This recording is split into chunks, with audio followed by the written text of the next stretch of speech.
Jeremy, my lovely son, this book is for you. Roald Dahl, Charlie and the Chocolate Factory. Charlie and the Chocolate Factory. Chapter 1.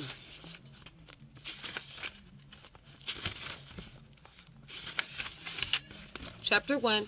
Here comes Charlie.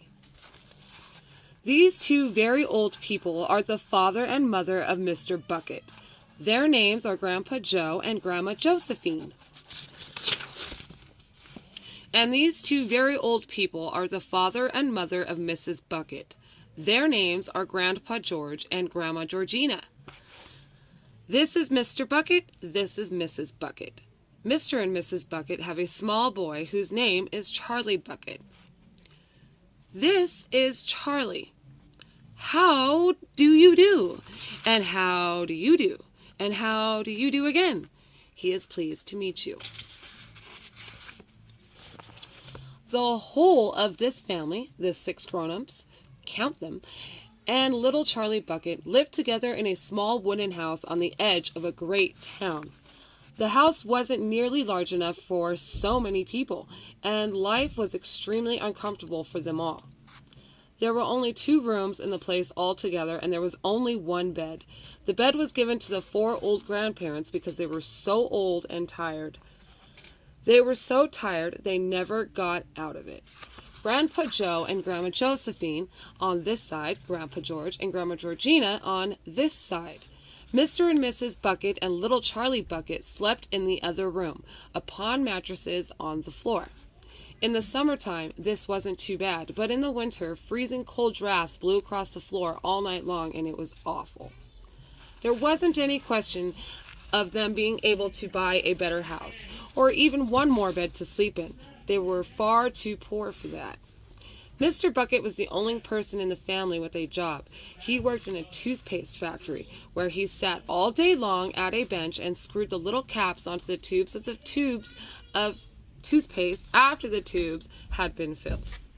But a toothpaste cap screwer is never paid very much money, and poor Mr. Bucket, however hard he worked and however fast he screwed on the caps, was never able to make enough to buy 1/2 of the things that so large of a family needed. There wasn't even enough money to buy proper food for them all. The only meals they could afford were bread and margarine for breakfast, boiled potatoes and cabbage for lunch, and cabbage soup for supper. Sundays were a bit better. They all looked forward to Sundays because then, although they had exactly the same, everyone was allowed a second helping.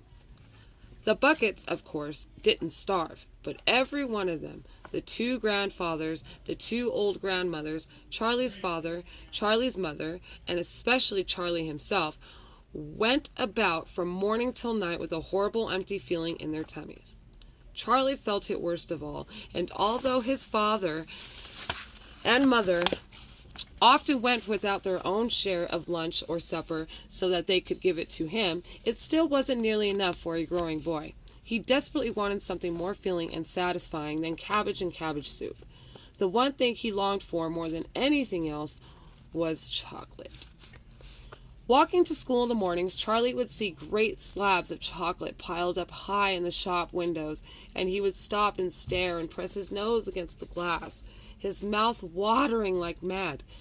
Many times a day, he would see other children taking creamy candy bars out of their pockets and munching them greedily, and that, of course, was pure torture.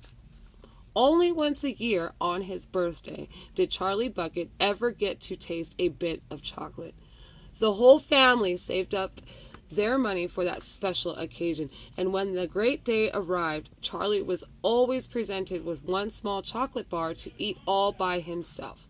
And each time he received it, on those marvelous birthday mornings, he would place it carefully in a wooden box that he owned, and treasure it as though it were a bar of solid gold. And for the next few days, he would allow himself only to look at it, but never touch it. Then at last, when he could stand it no longer, he would peel back a tiny bit of the paper wrapping at one corner to expose a tiny bit of chocolate. and then he would take a tiny nibble, just enough to allow the lovely sweet taste to spread out slowly over his tongue. The next day, he would take another tiny nibble, and so on and so on. And in this way, Charlie would make his 10-cent bar of a birthday chocolate last him for more than a month.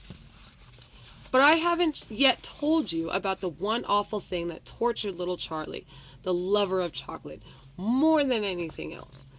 This thing, for him, was far, far worse than seeing slabs of chocolate in the shop windows or watching other children munching creamy candy bars right in front of him. It was the most terrible, torturing thing you could imagine, and it was this. In the town itself, actually within sight of the house in which Charlie lived, there was an enormous chocolate factory. Just imagine that. And it wasn't simply an ordinary enormous chocolate factory either. It was the largest and most famous in the whole world. It was Wonka's factory, owned by a man called Mr. Willy Wonka, the greatest inventor and maker of chocolates that there has ever been. And what a tremendous, marvelous place it was. It had huge iron gates leading into it, and a high wall surrounding it, and smoke belching from its chimneys, and strange whizzing sounds coming from deep inside it. And outside the walls, for a half a mile around every direction, the air was scented with the heavy, rich smell of melting chocolate.